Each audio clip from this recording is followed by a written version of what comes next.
Assalamualaikum warahmatullahi wabarakatuh.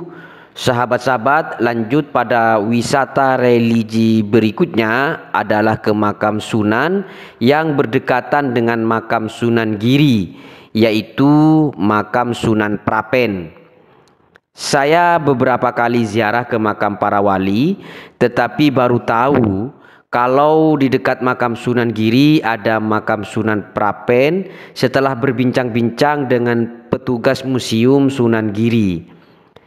Bagi Anda yang akan berziarah ke makam Sunan Giri, tidak ada salahnya jika meluangkan waktu ke makam Sunan Prapen yang jaraknya sekitar 200 meter dari makam Sunan Giri.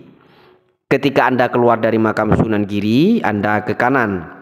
Baik sahabat-sahabat, Sunan Prapen adalah penguasa keempat yang memerintah kerajaan Giri Kedaton, yang dalam Babad Gresik disebutkan berkuasa antara 1548 sampai 1605 Masehi.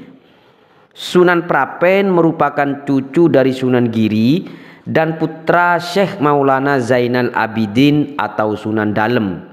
Dituturkan Mbah Soleh, juru kunci makam, nama asli Sunan Prapen adalah Raden Fatihal. Tetapi setelah saya cek di Wikipedia, nama asli Sunan Prapen adalah Syarif Muhammad Fatlullah, atau ada juga Raden Mas Pratikal, Sunan Prapen, dan Sunan Giri IV. Sunan Prapen merupakan waliullah yang pernah menjadi seorang raja, pendakwah dan penyebar ajaran Islam, serta seorang pujangga besar di masanya. Beliau adalah yang menggubah kitab Asrar dan kemudian digunakan sebagai dasar penyusun Jangka Jayabaya. Selain itu, Sunan Prapen juga dikenal sebagai empu atau pembuat keris. Karyanya yang terkenal di bidang pembuatan keris adalah keris Suro Angun-Angun. Konon puncak kejayaan Giri Kedaton ketika dipimpin oleh Sunan Prapen. Menurut cerita tutur, Sunan Prapen banyak menghabiskan masa kecilnya di Lombok karena sang ayah atau Sunan Dalem mempunyai peran utama dalam penyebaran agama Islam di wilayah Indonesia bagian timur, sebelum akhirnya Sunan Prapen menjadi raja di Giri Kedaton. Setelah Sunan Giri memerintah di Giri Kedaton, kedudukannya dilanjutkan oleh putranya Sunan Dalem, kemudian dilanjutkan oleh Sunan Kedomang, sampai akhirnya Sunan Prapen dinubatkan sebagai raja keempat di Giri Kedaton ketika berusia 46 tahun. Sunan Prapen memimpin Giri Kedaton cukup lama, mulai 1548 sampai 1605 Masehi. Mengutip karya ilmiah berjudul Peranan Sunan Prapen di Giri Kedaton yang disusun Muhammad Firdiansyah Afandi, pada masa kepemimpinan Sunan Prapen, Giri Kedaton berhasil mencapai puncak kejayaan karena meningkatkan perkembangan di bidang rohani dan kekuasaan. Sejak itu Giri Kedaton terus menyebarkan dakwah Islam sampai ke Kutai, Goa, Sumbawa, Bima hingga Maluku. Sunan Prapen mempunyai pengaruh politik yang luar biasa. Bahkan ia memegang kekuasaan penuh dalam melantik raja-raja di pesisir utara Jawa. Oleh karena itu, Belanda menjulukinya sebagai Paus Islam karena sering dijadikan pedoman bagi para penguasa. Tahun 1568, Sunan Prapen mempelopori pertemuan antara Raja Pajang dengan Raja Surabaya Panji Wiyakrama untuk mengakui Raja Pajang sebagai maharaja.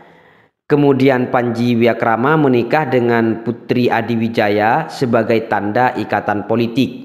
Sunan Prapen juga melantik Mbah Lamung sebagai raja. Kemudian pada 1569, Sunan Prapen menetapkan wilayah Kranggan Lamungan ditingkatkan menjadi kadipaten. Pada tahun yang sama, Rangga Hadi dilantik sebagai Adipati Lamungan dengan gelar Tumenggung Surajaya. Peristiwa-peristiwa tersebut membuktikan kekuasaan dan pengaruh Sunan Prapen terhadap para penguasa di tanah Jawa.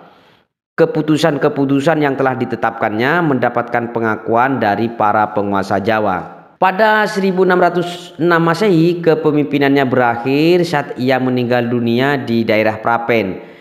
Sunan Prapen disemayamkan di Desa Kelangunan, Kecamatan Kebomas, Kabupaten Gresik, atau sekitar 200 meter dari makam Sunan Giri. Sing terakhir nyebarno malih teng wilayah Lamongan, cuma dereng berhasil diterusaken kali Sunan Prapen. Sampai Sunan Prapen berhasil mengislamkan wilayah Lamongan dengan tokoh yang bernama Ronggo Hadi. Akhirnya Ronggo Hadi dilantik dadi Bupati Lamongan nganggo gelar Surojoyo. Mengutip jurnal berjudul Sunan Prapen, sosok pendakwah besar yang terpinggirkan, karya Siti Zulaiha, Sunan Prapen adalah sosok raja Islam sekaligus pendakwah yang mempunyai kecerdasan luar biasa. Berikut bukti peninggalan Sunan Prapen. Yang pertama, keris Suro Angun-Angun. Keris ini diperkirakan dibuat pada tahun 1581 Masehi. Saat ini konon benda itu disimpan di area makam Sunan Giri.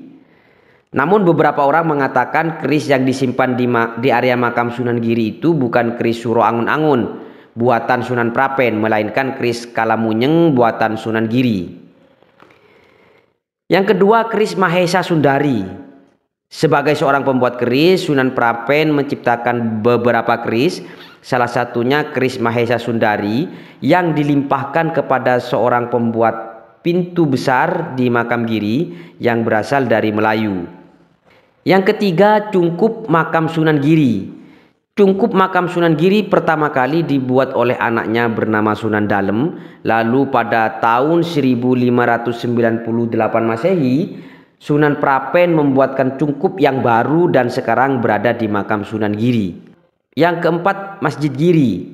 Sunan Prapen juga membangun Masjid Giri dengan memindahkan Masjid Kabonan dari Sedayu yang sekarang dikenal dengan Masjid Wedok.